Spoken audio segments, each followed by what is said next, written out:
African civilizations. The term African civilization also refers to pre-colonial African kingdoms. They include ancient Egypt, Kingdom of Kush, Carthage, Land of Punt, Mauritania, Kingdom of Aksum, Jollof Empire, Ashanti Empire, Republic of Sil, Ajoran Sultanate, Kingdom of Benin, Hausa, Bambara Kingdom of Segal, Zulu Kingdom, a Tuareg people. History of Africa. African origin of modern humans. About 1.75 million years ago, early men spread throughout parts of Africa. They were aggressive hunters who lived in caves and used fire and ability to use stone to create tools just to survive. The Neanderthals arose some 200,000 years ago and inhabited regions in northern Africa and across parts of southern Europe. The most important development of primitive men was the creation of stone tools.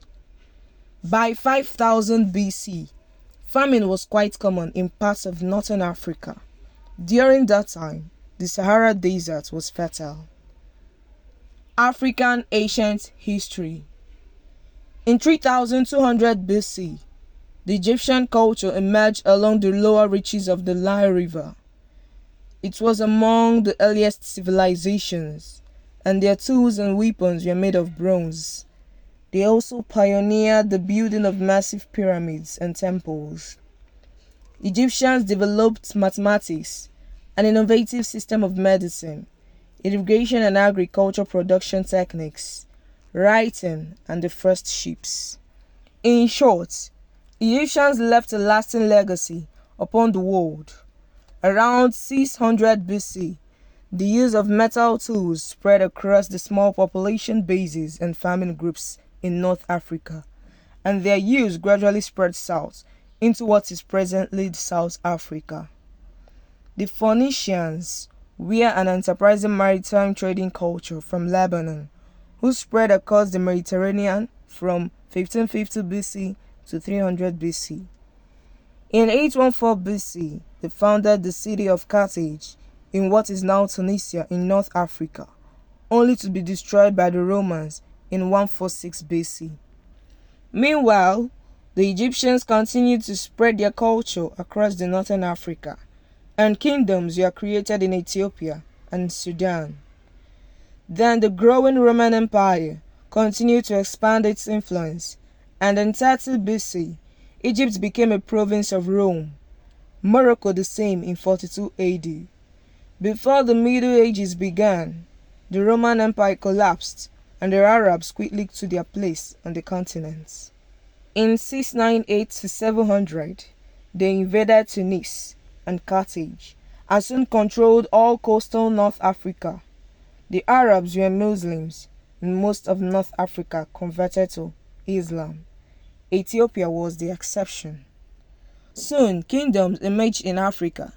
They traded with the Arabs using gold plus a valuable commodity, slaves. One of the first kingdoms was Ghana, located in what's now southwestern Mauritania and western Mali. The empire grew rich from trans-Saharan trade in gold and salt, but then lost its power in the 11th century. Additional kingdoms developed across the continent, including those in Benin and Mali. Both became rich by trading in gold, horse salt, and slaves. And just like kingdoms before them, they were invaded and in the end destroyed. Mogadishu, the largest city in Somalia, was settled by Arabs who traveled and traded on east-west of Africa. The Arabs' reach extended to Zanzibar, which was used as a base for voyages between the Middle East and India. As other organized kingdoms were formed in Central and Southern Africa, the Portuguese began to explore the western coast of Africa. By 1445, they reached the Cape Verde Islands and coast of Senegal and the mouth of River Congo in 1482. They even sailed around the Cape of Good Hope. African colonization and the slave trade. The continent's changing 16th century began with Europeans transporting African slaves to the Americas for profit.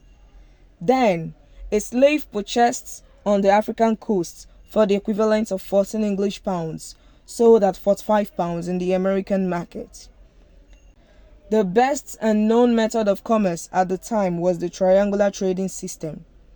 It involved the British and other European countries' manufactured goods, which were shipped to Africa, then slaves from there to West Indies, and then sugar and other products back to Europe.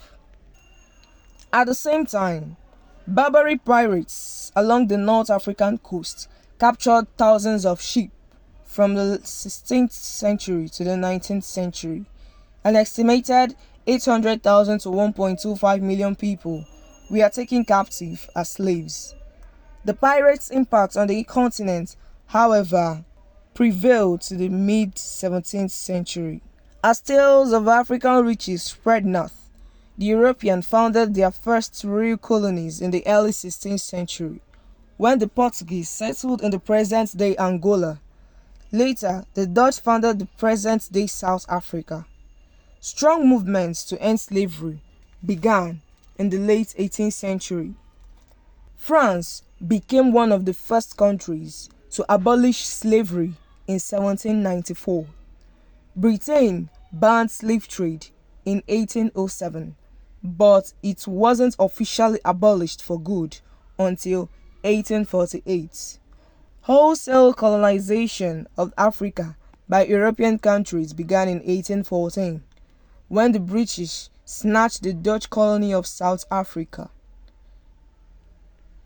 Carved up like a large pie, the Brits, Dutch, French, Germans and Portuguese grabbed all of the available pieces. By the end of the 19th century, from Algeria to Zimbabwe and from Botswana to Niger, the continent was now all controlled by European powers. In the early 20th century, the land grab continued as British took control of Egypt. By 1920, the first occupation of African lands turned sour for Europeans, and change was in the wind. Africans were also driven by their passionate desire for independence, and the movement for same became unstoppable. By mid-century, most of the continent was independent, with Angola finally free in 1975. Post-colonial Africa. Self-government brought more than its shame of civil wars, coup d'etats, and ethnic conflicts to the newly emerged continents. Add to that mix some hostile genocides, along with famines and out-of-control diseases, and Africa was teetering on the edge, and in some areas still does till today. Conclusion. Although Africa remains the world's poorest inhabited continent, there are many bright spots in this land, over 1 billion people, and its 2,000 plus languages. Significant economic gains and social gains have taken place over the last few years, with South Africa, Nigeria, Morocco and Egypt leading the way. The largest segments of modern Africa's economies are agriculture and mining, with tourism growing in some areas. Manufacturing industries have grown large enough to ship products across the planet. And the oil export revenues of Angola, Libya and Nigeria have the potential to change the lives of millions. Today, the 54 countries of Africa have great potential, but this question must be asked: can it change soon enough to meet the needs of its people? We can only hope so.